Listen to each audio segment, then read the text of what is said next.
بسم اللہ الرحمن الرحیم۔ شیخ سعدی بیان کرتے ہیں کہ کچھ عرصہ میرا قیام دمشق میں رہا۔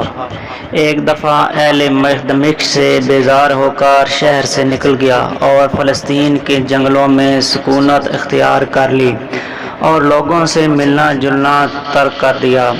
وہاں کے عیسائیوں نے مجھے پکڑ کر قید کر لیا اور پھر یہودی قیدیوں کے ساتھ مجھے طرابلس کی خندق کھودنے پر لگا دیا۔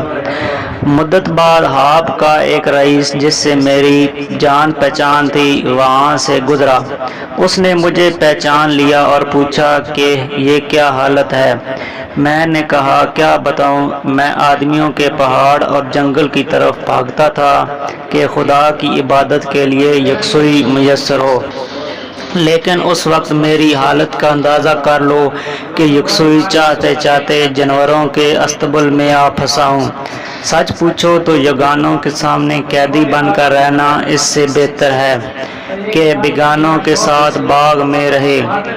رئیس کو میری حالت پر رحم آ گیا اور اس نے 10 دینار دے کر مجھے فرنگیوں کی قید سے چھڑا لیا۔ پھر مجھے اپنے ساتھ حاب لے گیا۔ اس کی ایک بیٹی تخندہ تھی، اس نے 100 دینار مہر پر میری شادی اس لڑکی سے کر دی۔ کچھ مدت وہاں گزری تھی کہ بیوی نے بد مزاجی اور زبان درازی شروع کر دی، یہاں تک کہ میرا جینا دوبھرد کر دیا۔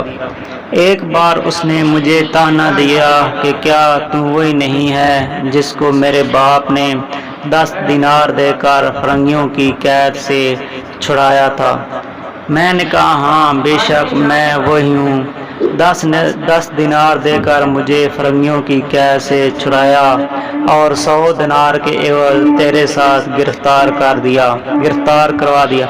اگر آپ نے ابھی تک میرا چینل سبسکرائب نہیں کیا تو چینل کو سبسکرائب کر دیں اور ویڈیو کو لائک کر دیں۔ شکریہ۔